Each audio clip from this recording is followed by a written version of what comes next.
Orang tua saya pernah ritual di kuburan, lalu beliau bisa memanggil jin yang mengaku sebagai wali songo. Ayah saya percaya bertahun-tahun kalau jin tersebut bisa membantu hajat, misal membantu anak-anak lulus ujian sekolah. Keyakinan beliau dengan jin tersebut sudah kuat. Apa solusi terbaik karena beliau menolak ruqyah?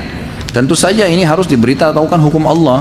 Ini sama, beginilah sama interaksi dengan jin, meminta tolong sama mereka. Ini namanya perbuatan syirik, meminta tolong kepada syaitan, tidak dibolehkan, gitu kan? Maka harus diingatkan hukumnya, bahwasanya tidak boleh, diberikan penjelasan. Ada buku, cuma sayangnya tadi saya lihat kosong di tempat saya. Judulnya kalau antum bisa temukan, membongkar praktik sihir, perdukunan, membongkar praktik sihir dan perdukunan. Bukunya kecil, mungkin di bawah 15 ribuan lah harganya. Di situ ada gambar-gambar di dalamnya, ciri-ciri penyihir. Terbitan Pustaka Tazkiyah, bisa dibeli. Itu dicari dan coba yang ini yang bertanya berikan hadiah ke orang tuanya, dikasih gitu loh. Dan kemudian setelah dikasih bilang ayah atau ibunya misalnya, bisa nggak untuk memastikan ayah ini kalau ini sebenarnya bermasalah, ayat Al-Quran coba dibacakan. Kalau dia nolak ruqyah misalnya, coba baca, dengar aja ayat, dibacain ayat, insya Allah akan ada reaksi, dan begitulah upaya syaitan. Memang dia berusaha untuk bisa memenuhi hajat. Kalau masalah meluruskan anak-anak ujian, menyontek, memang itu perbuatan yang tidak boleh. Syaitan bisa saja melakukan itu, ya bisa saja mengingatkan atau memberikan gambaran. Bahkan ada orang tua yang biasa tidak faham, dia pergi ke orang-orang yang tidak pintar ini, kemudian dia mandikan anaknya. Pernah ada salah satu kameramen yang ngambil shootingan judul ceramah, waktu itu saya ceramah di Trans TV masalah sihir beberapa tahun yang lalu ya. Ternyata kameramennya ini pada saat saya bahas masalah sihir, dia merasa nggak enak. Dengan bahasan saja sudah nggak enak, merasa nggak nyaman, merasa panas, merasa nggak enak. Kenapa ya Ustadz, saya kok gelisah waktu Ustadz bacain tadi, ada beberapa contoh-contoh ayat, saya sudah nggak enak. Terus saya tanya, Anda pernah kedukun, Anda pernah ini? Nggak pernah Ustaz. Tapi pernah belajar tenaga dalam? Nggak pernah. Semua nggak pernah, gitu kan? Terus saya pandu ke salah satu teman saya, ada peruqyah, saya bilang coba ke Ustadz ini deh, coba konsultasi, coba ruqyah dulu. Nah terus setelah diruqyah di sana, gitu kan? Setelah diruqyah baru ternyata terbukti, ya, dia ini kakeknya pernah mewariskan ke dia. Kayak tadi lah mentransfer tenaga dalam dan semuanya. Nah itu pernah terjadi karena ternyata kesepakatan antara kakek dia dengan setan-setan ini, kalau ini akan turun-temurun, cucunya pun si setan ini akan diwariskan kepada cucunya si manusia ini. Allahu a'lam. Saya mau tanya tentang pesugihan, apakah bisa dibatalkan perjanjian pesugihan tersebut Pak Ustaz? Tentu saja bisa. Batalkan, semuanya batalkan. Dengan bertobat kepada Allah Subhanahu wa taala dan mengatakan saya batalkan semua yang berhubungan dengan apapun, ya, bertobat kepada Allah Subhanahu wa taala. Kalau ada sesuatu yang dipegang, disimpan, dimusnahkan, harus segera, jangan ditunda, gitu kan? Tidak boleh dibiarkan ini. Kalau ada seorang ustadz atau kiai yang melakukan pengobatan kepada pasien dengan cara media transfer penyakit ke hewan, misal ayam, atau ada juga mengobati tanpa menyentuh pasien dengan sembuh, apakah itu termasuk sihir? Sihir semua ini. Ini jauh, bukan ustadz, bukan kiai ini dukun. Dari mana? Nabi SAW pernah nggak transfer penyakitnya sahabat ke unta, ke kambing? Nggak pernah. Dari mana ini? Itu makhluknya Allah, dari mana kita zalimi dia, gitu kan? Itu permainan syaitan. Syekh Abdul Razak hafizahullah pernah ditanya tentang masalah ini. Beliau salah satu pengajar di Masjid Nabawi, beliau mengatakan ini permainan syaitan semua. Jadi membuat kesannya penyakit itu kayak pindah ke orang ini. Bisa saja, dan yang paling sering terjadi, orang-orang yang sakit ini memang yang mendatangkan penyakit dia adalah syaitan itu, gitu kan? Syaitan bisa merekayasa keadaan seakan-akan tubuh orang itu bengkak, misalnya perutnya kembung, orang kalau kena santet, kena sihir, kepalanya benjol, ada darah, ada ini, ada itu, macam-macam. Nah itu semua permainan syaitan yang masuk ke tubuhnya, mempermainkan. Kemudian nanti datanglah ke orang-orang ini, kemudian syaitan yang mengganggu dia. Ini seperti sebuah marketing, ya. Kalau dalam manusia ini, nanti syaitan itu seakan-akan membisikkan dia atau menyampaikan ke orang lain, padahal dia sudah buat masalah di tubuhnya manusia ini, untuk datang ke orang-orang yang tadi bisa mengobati penyakit. Dia juga punya pelihara banyak sekali syaitan-syaitan nih. Syaitan ini negosiasi nih. Ini ada orang nih, saya buat penyakit, kamu kasih apa saya sebagai imbalnya, gitu kan? Lalu kemudian dia datanglah ke situ. Lalu kemudian seakan-akan penyakit itu dilempar ke ayam, gitu kan? Seakan-akan. Dan sihir kita harus tahu ya, Allah sebutkan dalam Al-Quran, mengubah sesuatu depan mata sehingga berubah dari bentuk aslinya atau bergerak, padahal dia sebenarnya tidak bergerak. Seperti itulah. Itu permainan syaitan semua, tidak ada. Makanya caranya pasti seperti orang tenaga dalam tuh, memindahkan, mendorong, ini semua dengan menggunakan sama, sihir semuanya. Apakah kesurupan itu benar jin yang masuk? Iya, benar jin yang masuk. Itu reaksi dan itu sudah jelas. Makanya dibacain terus ayat. Dan saya sarankan teman-teman untuk selalu membaca zikir pagi sore. Coba jaga satu hari itu minimal setengah lembar Al-Quran. Azan, sholat, jaga 5 waktu. Jaga diri dari yang haram, itu luar biasa tuh. Terjaga dari syaitan. Terjaga dari syaitan. Syaitan itu tidak bisa sembarangan masuk juga. Ya, dia tertahan. Tapi orang yang memang lost, gak sholat, terbuka auratnya, banyak dosa dilakukan, ini luar biasa. Masuk keluar masuk syaitannya, gitu kan. Mungkin dia juga, jadi tidak berpengaruh ayat ruqyah. Jadi artinya reaksinya sangat kecil kalau orang itu nggak sholat, nggak tutup aurat, kemudian mau praktekin ruqyah, ketawa syaitannya. Jadi harus dia juga punya benteng-benteng di dalam tubuhnya, gitu kan, yang memang bisa membantu dia untuk itu. Apa hukum orang di ruqyah? Boleh saja, tidak ada masalah. Hadis Nabi SAW yang berbunyi 70 ribu dari umatku masuk surga tanpa hisab. Di antaranya orang yang tidak tatayur, menggantung nasib sama benda, tidak bertato dan tidak minta diruqyah. Di sini tidak minta diruqyah, ruqyah secara etimologi, artinya mantra yang ditiupkan, bukan ruqyah syariah. Makanya selalu disebutkan ruqyah itu ruqyah syariah, ada syariahnya sesuai dengan syariat. Kalau yang kita baca-baca ayat tadi yang ada di dalam buku panduan ini, itu semuanya adalah yang disesuaikan dengan sunnah, itu ruqyah syariah namanya. Kalau ruqyah saja berarti secara etimologi itu adalah mantra.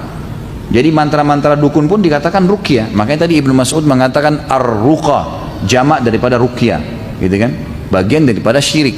Artinya mantra yang disebutkan, bacaan yang ditiupkan tidak sesuai dengan syariat namanya ruqyah juga. Makanya sesuai dengan syariat dikatakan ruqyah syariah, ada tambahannya. Ada seseorang yang mengatakan zikir kalau hanya di mulut tidak ada gunanya, termasuk bacaan Quran. Tapi yang afdal tengah malam. Saya nggak tahu apa maksudnya ini. Tentu kalau bacaan baca Al-Quran, zikir, berdoa adalah ibadah badan. Ibadah badan ya. Mesti memang diucapkan dengan lisan. Itu yang kita tahu. Nabi SAW diketahui oleh para sahabat kalau lagi berzikir dengan suara yang didengarkan oleh mereka, dengan komat kamitnya mulut Nabi SAW. Jadi memang seperti itu. Kalau ada orang yang mengatakan ini percuma, ini butuh dalil. Dari mana percuma? Memang begitu panduannya. Cuma memang ibadah badan harus diikuti dengan ibadah hati ya. Ibadah hati itu ikhlas, tawakal, roja, berharap, khauf, takut. Itu semua harus ada, gitu kan? Perasaan itu ibadah hati menguatkan ibadah badan, ya, gitu. Jadi ikhlas doa, zikir yang dibaca dengan mulut diikuti dengan keikhlasan dalam hati baru diterima.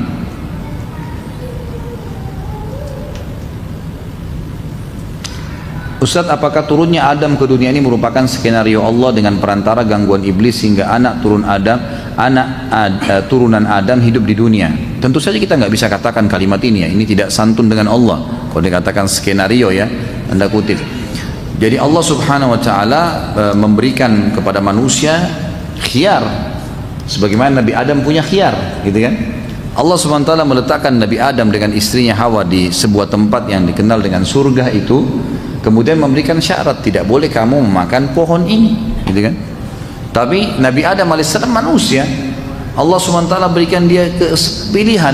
Sebagaimana misalnya seseorang dari kita dilarang, dia sudah tahu ini zina nggak boleh, riba nggak boleh, ini, tapi dia masih melakukannya. Dia tahu itu tidak boleh, tapi dia melakukannya. Misal, dia tahu dilarang, tapi karena digoda oleh syaitan. Itu yang terjadi. Jadi saya melihat tidak bisa kita bahasakan itu skenario ya. Karena memang skenario nanti kesannya kayak memang ada permainan Allah di situ. Ini bukan masalah itu. Kita terlalu jauh kalau kita mau bahas ke sana. Yang kita tahu adalah kita sekarang hidup di dunia dan sudah diceritakan oleh Allah tentang kisah Nabi Adam dan bagaimana diciptakan, bagaimana diturunkan, dan nanti juga Allah SWT akan kembalikan ke surga, diceritakan semua bagaimana caranya masuk ke surga, dituntun caranya dan disertakan neraka dan bagaimana perbuatan-perbuatan yang bisa bawa ke neraka itu agar dijauhi. Dan itu dengan kuasa Allah SWT. Ibaratnya gini, Allah ini pemilik perusahaan, kita semua pegawainya. Pemilik perusahaan membangun bangunannya, catnya warna coklat, keramiknya warna putih, lampunya misalnya warna kuning, gitu kan. Ada seorang pegawai datang protes, kenapa bangunannya begini, nggak bagus ini, mestinya warnanya biru. Loh, yang punya maunya coklat. Gimana caranya kita protes? Kita cuma datang kerja di situ, gitu kan. Ini mestinya lampunya jangan 5, mestinya 2 aja cukup. Loh, yang punya perusahaan mau taruh 5, gimana? Pakai baju ini ya, ini label perusahaan, jangan, nggak usah pakai label, pakai ini aja, diprotes. Gimana? Dikeluarin dia, gitu kan? Nggak bisa. Itu contoh rasional saja. Kalau Allah SWT punya hak kausalitas untuk menentukan, memutuskan apa saja, gitu kan? Kita yang penting sudah tahu apa tujuan hidup, diciptakan untuk mengabdi kepada Allah, dan bagaimana akhir daripada ya perjalanan kita nantinya.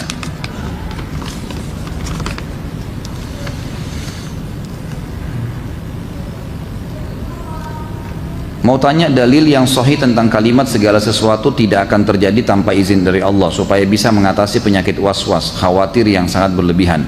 Jadi memahami kalau segala sesuatu terjadi dengan izin Allah, baik atau buruk, adalah dirincikan oleh ulama.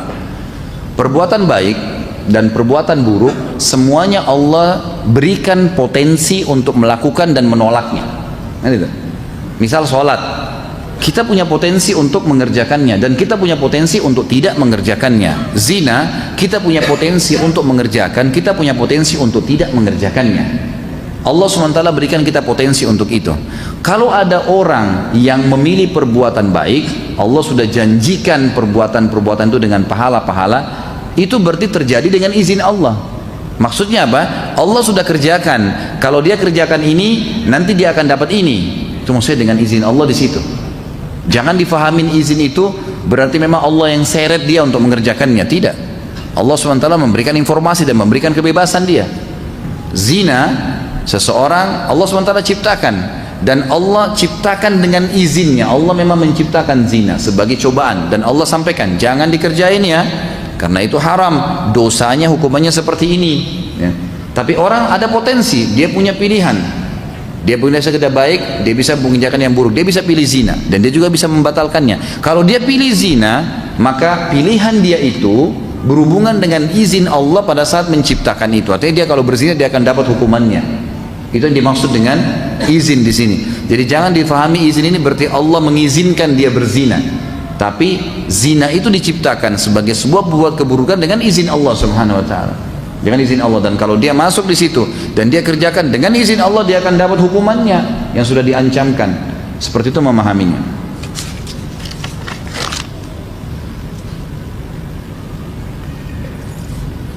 Apakah mungkin profil feature atau foto yang kita pasang di media sosial bisa dijadikan media sihir? Sangat bisa.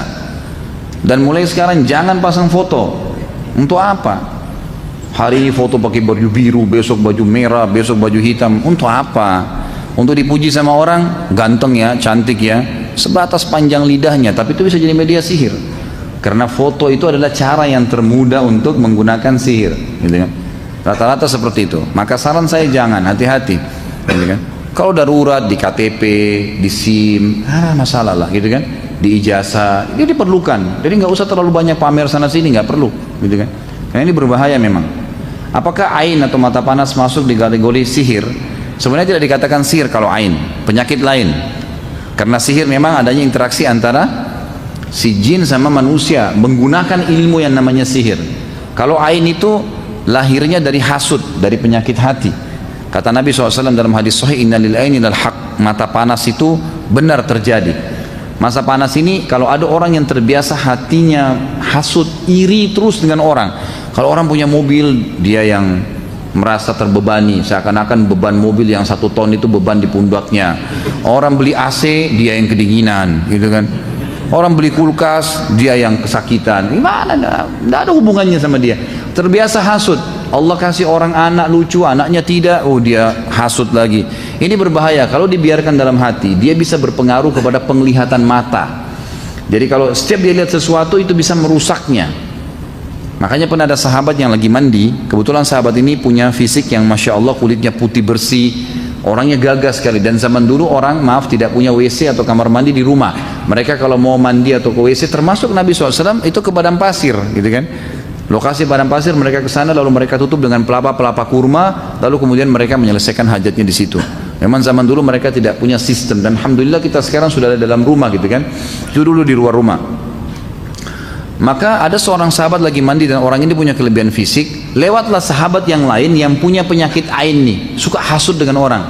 Maka dia waktu lihat, sepintas melihat dari atas pundak ke atas, maka dia lihat orang ini putih sekali. Lalu dia mengatakan, anak gadis pun yang dipingit tidak ada seputih kamu kulitnya. Hasut. Tiba-tiba orang yang mandi tersebut pingsan, jatuh. Maka sampailah berita kepada Nabi SAW. Kata Nabi SAW, siapa tadi yang melihatnya orang ini waktu lagi mandi? Dikatakan si fulan, dipanggil oleh Nabi SAW. Kata Nabi, halla barakta, tidakkah kau mengatakan Masya Allah, Tabarakallah, ini dengan kelebihan yang Allah kasih, semoga Allah berkahi. Maka orang itu pun terdiam. Lalu kata Nabi SAW, berwudulah. Disuruh wudu, lalu air wudunya disiramkan ke orang yang kena ain tadi, gitu kan. Waktu kena air, maka dia bangun tiba-tiba.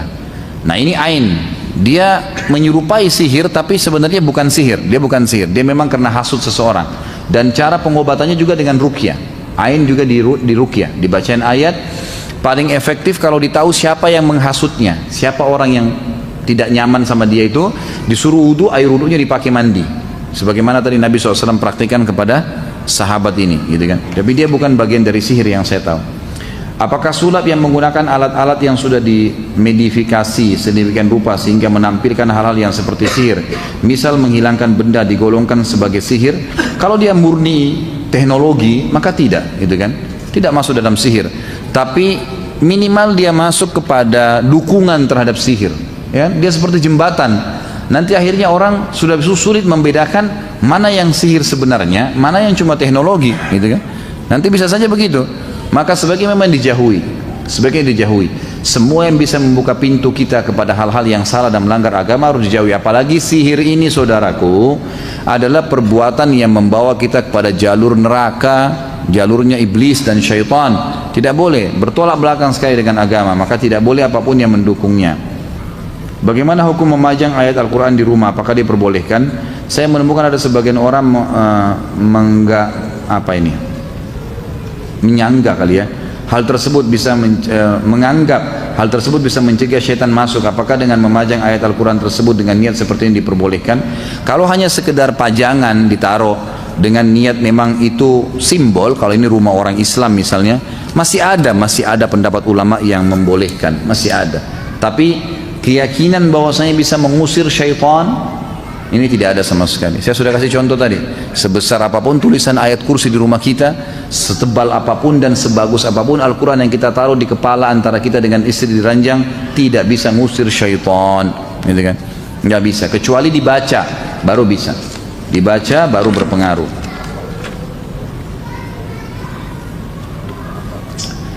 Ustadz, istri saya mengandung usianya 4 bulan. Minggu lalu dia kesurupan. Sebisa saya membacakan ayat kursi 2 kali, membaca ayat kursi dan 2 ayat terakhir Al-Baqarah. Alhamdulillah ba'da subuh sadar. Lalu hari berikutnya istri saya bermimpi, dalam mimpi tersebut ada sosok laki-laki yang memberikannya kain kafan. Tidak lama berselang istri saya terbangun lalu melihat sosok laki-laki tersebut memegang bayi yang sudah wafat. Apa maksud mimpi tersebut, Ustaz? Bagaimana mengatasi kesurupan dengan sunnah? Tentu ini menandakan mimpi tadi, menandakan isyarat memang orang itu yang menyihirnya. Dan caranya adalah jangan berhenti meruqyah, jangan 1-2 kali, ruqyah terus. Dan saya sarankan buku ini harus wajib dimiliki. Buku ini harus wajib dikantongin selalu. Apalagi Anda tadi mengatakan istrinya terganggu, ini penting sekali, harus selalu dibacain. Bacain ayat tersebut sampai Allah SWT memperlihatkan nanti akan binasa orang itu atau syaitan itu, gitu kan? Itu memang gangguan-gangguan syaitan yang sering mereka perlihatkan itu pocong, kain kafan, memang begitu dalam mimpi. Semua ganggu syaitan. Tidak usah merasa terganggu, cukup dibacain terus, insya Allah. Dan istri Anda juga ini usahakan membaca. Coba ungkap dari dia, apakah dia pernah belajar tenaga dalam, dia pernah ke orang-orang tadi dukun-dukun itu, atau dia pernah diberikan sesuatu yang dianggap oleh keluarganya disimpan supaya rumah tangganya langgeng, apa saja. Kalau ada, ambil dari dia, bilang ungkapkan apa adanya, disampaikan, diberikan, kemudian dimusnahkan. Setelah itu insya Allah rutinkan ruqyah, terutama dia sendiri, si istri, suruh lakukan. Insya Allah dalam beberapa hari dengan izin Allah setelah berdoa, setelah ruqyah, nanti Allah akan lihatkan di dalam mimpi dengan izinnya kalau setan-setan dan dukun atau penyihir itu akan meninggal dunia, akan mati, diperlihatkan itu, gitu kan. Saya pernah meruqyah salah satu kerabat saya, kemudian akhirnya saya mimpi malamnya setelah meruqyah itu ada seorang penyihir. Saya tiba-tiba berada kayak di sebuah apartemen dan saya masuk, orang ini perempuan, ibu-ibu lagi bagi-bagiin ke pasiennya buhul-buhul itu, gitu kan. Dalam mimpi itu saya melihat dia kayak melotot atau lihat saya bacain ayat kursi, sampai saya lihat dalam mimpi itu dia terbakar hangus. Waktu saya bacain ayat itu, saya baru tahu ternyata semalam saya sempat membantu salah satu kerabat saya. Jadi memang dengan izin Allah mereka bisa terbunuh dengan cara itu, ya, dengan izin Allah Subhanahu Wa Taala. Jadi dibacakan saja, itu permainan syaitan, tidak perlu khawatir. Dibacakan dan usahakan kalau istri antum ini punya buhul harus dimusnahkan. Saya pernah baca buku yang mengatakan iblis pimpinan malaikat, mempunyai nama-nama yang agung di setiap tingkat langit. Apa benar? Kalau tidak salah karangan Al-Ghazali. Ini tidak pernah ada riwayat. Yang kita tahu dalam Al-Quran kan dijelaskan. Iblis itu Allah mengatakan kana minal jinni fafasaqa an amri rabbih. Dia golongan jin dan dia berfasik, ya, bermaksiat kepada Tuhannya. Itu yang kita tahu dalam Al-Quran. Tidak pernah ada penjelasan kalau dia dari malaikat.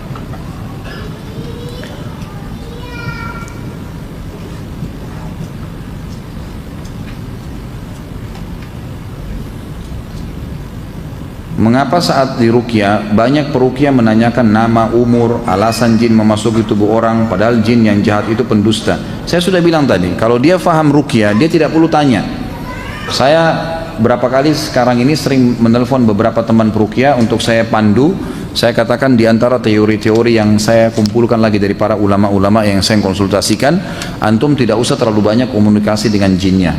Pada saat dia bicara, bacain saja ayat, nggak usah peduli apa yang dia ocehkan, kecuali dia sudah ocehkan yang suruh saya si fulan, baik, baru dibahasakan, kamu harus taubat, kalau tidak ayat ini membakar kamu. Kalau dia tetap tidak mau, bacain aja ayat sampai dia tunjukkan buhul misalnya, seperti itu saja. Jadi antara buhul dengan dia tunjukkan siapa yang melakukannya, gitu kan, sehingga kita bisa meminta kepada Allah agar diberhentikan sihir itu. Apakah ruqyah bisa menghilangkan sihir, santet dan guna-guna? Sangat bisa, dan memang itu ruqyah caranya. Ruqyah caranya. Nabi SAW pernah diruqyah oleh Jibril, salah satu doanya adalah Bismillahi arkika min kulli syarrin yu'dzika wallahu yashfik. Aku meruqyahmu, membacakan ayat-ayat padamu, gitu kan? Dan Allah yang akan menyembuhkanmu dengan nama Allah itu. Itu memang boleh menyembuhkan. Ya, itu pasti menyembuhkan dengan izin Allah, cuma tinggal waktunya saja. Dan saya sudah bilang tadi, kalau ada orang kena sihir belum sembuh-sembuh, berarti dia harus muhasabah tuh. Dia harus muhasabah, pasti ada sesuatu yang ganjal pada dirinya. Ada masa-masa lalu yang pernah dia lakukan hal-hal yang salah secara agama, masih ada dosa yang mengganjal, mungkin dia masih punya penyakit-penyakit hati yang berbahaya, ada sesuatu. Waktu dia masih menyimpan buhulka, pasti ada sesuatu. Tidak mungkin, karena Allah SWT sudah menjadikan ruqyah memang obatnya. Bagaimana cara yang benar sesuai dengan syar'i sudah saya jelaskan tadi. Lalu bagaimana meruqyah yang bukan mahram? Ya sebaiknya sesama jenis, ya. Atau kalaupun misalnya seorang perempuan kena sihir kemudian mau diruqyah oleh seorang teman peruqyah, maka harus ada mahramnya di situ kan, suaminya misalnya, gitu kan, suaminya yang atau saudara laki-lakinya, maka ada mahram, tidak boleh berdua-duaan. Bagaimana peran Jibril? Bagaimana peran Jibril saat ini? Allahu alam. Saya nggak pernah ketemu Jibril. Saya nggak tahu, gitu kan.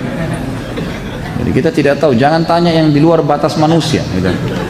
Nabi Muhammad SAW saya tidak tahu kapan Jibril datang, tidak pernah tahu, datang tiba-tiba ya, baru Nabi tahu, gitu kan. Sahabat-sahabat juga kalau melihat Jibril, melihat dalam poster manusia, bukan sebagai malaikat, gitu kan.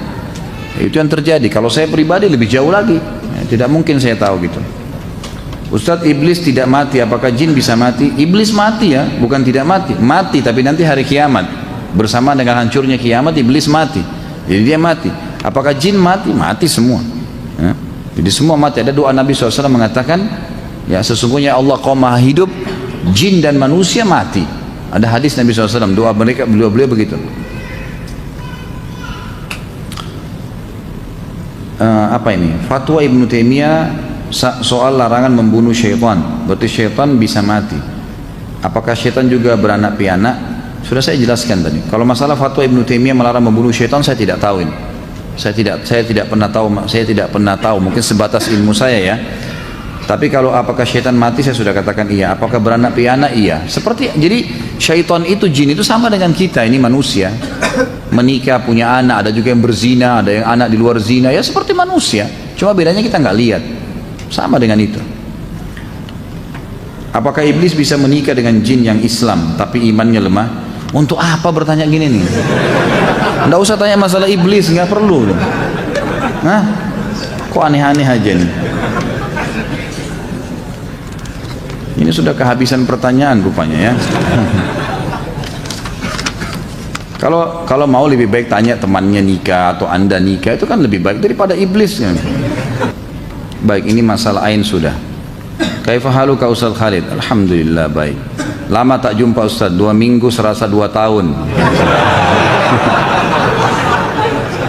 Rasanya kangen kalau nggak dengar tausiah Ustaz Khalid. Dengarin di YouTube udah berkali-kali nggak bosan-bosan, sampai istri saya gerah karena yang didengar masalah poligami. Ceramah saya itu ada 300 judul. Poligami itu belum pernah judul khusus ya, cuma pertanyaan, kenapa antum dengar yang itu gitu. Kan masih banyak yang lain gitu. Emang sengaja cari gara-gara kan gitu. Ana mau nanya, apakah ain bisa mengena ke barang atau hanya orang saja? Bisa ke barang. Bahkan di Saudi itu saya dengarkan dari para masyayikh, dari para ulama-ulama kita tuh bisa sampai merusak kendaraan. Ada mobil baru lewat, oh baru ya, bagus ya, itu bisa tabrakan itu. Makanya harus hati-hati. Caranya diobati dengan selalu mengucapkan Masya Allah, Tabarakallah. Nah kalau di Saudi itu sudah menjadi tradisi orang karena mereka faham sekali. Dan ada hadis Nabi, hati-hati teman-teman. Bunyinya gini, kata Nabi SAW, mayoritas umatku mati penyebabnya ain. Penyebabnya ain. Justru karena hasutnya orang. Jadi rumah tangganya orang bisa pecah, usahanya bisa bangkrut, badannya bisa sakit, itu karena ain. Dan obatnya sederhana. Obatnya setiap orang puji, kita mengatakan Masya Allah, Tabarakallah. Selalu begitu. Atau kalau kita memuji, kita juga mengucapkan. Walaupun antum tidak punya penyakit ain, tetap harus hati-hati. Setiap muji anak, muji istri, muji suami, muji kendaraan sendiri, Masya Allah, biasakan. Kalau di Saudi itu ditempel stiker tuh, Masya Allah, Tabarakallah, di mobil. Jadi orang begitu lihat mobilnya baca itu dulu, gitu kan. Di rumah juga begitu. Kalau kita masuk ke rumah-rumah yang bagus di Saudi itu pasti ditulis di depan pintu gerbangnya Masya Allah, ukirannya itu. Ukirannya itu. Kalau kita kan banyak ayat kursi, banyak Allah dan Muhammad. Kalau di sana memang tulisan itu, dan memang itu perlu disosialisasikan, dibiasakan ya, karena memang itu caranya. Anak-anak kita baru lahir ada yang datang, lucu ya, Masya Allah. Kita yang bilang, oh rumah kamu bagus ya, Masya Allah. Kita selalu bilang Masya Allah. Itu usahakan di lidah kita. Supaya tidak terkena ain atau panas, siapa yang harus mengucapkan Masya Allah? Ini sudah saya jawab ya. Jika orang yang mengucapkan hasud, pasti nggak mungkin mengucapkan Masya Allah. Untuk menangkalnya, apakah kita pihak kedua sebagai objek yang harus mengucapkan? Iya, tentu saja. Walaupun orang sudah bilang Masya Allah rumah kamu bagus, tetap aja kita bilang Masya Allah. Nggak apa-apa. Dapat pahala menjalankan sunnah Nabi dan sekalian menjadi tameng. Di mana bisa mendapatkan biji untuk menanam daun bidara? Ana pernah beli, cuma sudah dalam bentuk serbuk. Apa boleh dikonsumsi untuk diminum? Lebih baik beli di mana saja. Tidak usah beli bijinya, pohonnya sudah ada. Pohonnya ada, pohon bidara. Jadi beli yang kecil-kecil aja. Makin kecil sebenarnya makin murah ya. Kan kalau kecil-kecil mungkin ukuran setengah meter, 60 cm. Kalau bisa dapat yang meter lebih, 2 meter itu juga bagus. Asal ada tempat untuk naruh ya. Kalau saya sih di rumah saya taruh di pot pun bisa, gitu kan. Dan itu Masya Allah sangat subur. Yang penting dia selalu lembab, dibasahin terus setiap hari. Itu pohonnya subur, ya, pohonnya subur. Kalau antum punya lokasi yang luas di rumah, di belakang rumah itu selalu ditanam bagus, gitu kan. Nggak ada masalah. Jadi bukan bijinya, pohonnya udah banyak dijual kok. Daun bidara tinggal beli. Kalau masalah yang dibeli secara serbuk, apakah boleh dikonsumsi? Boleh, nggak ada masalah. Karena nggak ada masalah mengkonsumsi itu ya, nggak ada masalah mengkonsumsi itu. Jika sihir bisa menceraikan suami istri, bagaimana hukumnya orang yang bercerai karena pengaruh sihir? Bukankah mereka objek menjadi berdosa karena bercerai tanpa alasan? Ya tentu saja ya, dia tidak, kalau memang dalam kondisi dia tidak sadar ya tersihir, maka itu tidak berdosa, tidak berdosa. Tapi subhanallah, Allah dengan kemahakuasaannya, tidak semua sihir itu spontan langsung membuat orang tidak sadar, tidak kok. Dia sadar, cuman ada reaksi, ada pengaruh, gitu kan? Ada pengaruh yang sering memancing emosinya naik. Ada pengaruh bisikan untuk membuat dia selalu mencari-cari kesalahan pasangan, gitu kan? Jadi itu ada. Dia bisa sebenarnya meredamnya. Sihir pun sekuat apapun dalam rumah tangga, tidak semua sihir bisa menceraikan suami istri. Banyak orang yang disihir tidak cerai, tapi dia terganggu, gitu kan? Makanya harus ruqyah. Jadi tidak semuanya juga berhasil. Hukuman bagi pelaku sihir adalah dibunuh. Apakah pemerintah yang seharusnya melakukan hukum tersebut? Lalu bagaimana dengan fenomena banyaknya dukun yang merajalela di tanah air, bahkan sampai diiklankan di surat kabar? Tentu pemerintah ya. Yang saya tahu pemerintah. Jadi pemerintah harusnya mengeluarkan peraturan itu. Saya yakin insya Allah salah satu hal yang paling banyak membuat kekacauan di Indonesia itu penyanyi penyihir. Sehingga orang yang jadi preman berani karena dia punya jimat, dianggap dia punya kekuatan, gitu kan? Orang yang mau mengganggu rumah tangga orang gampang, tinggal bermain di sihir, gitu kan?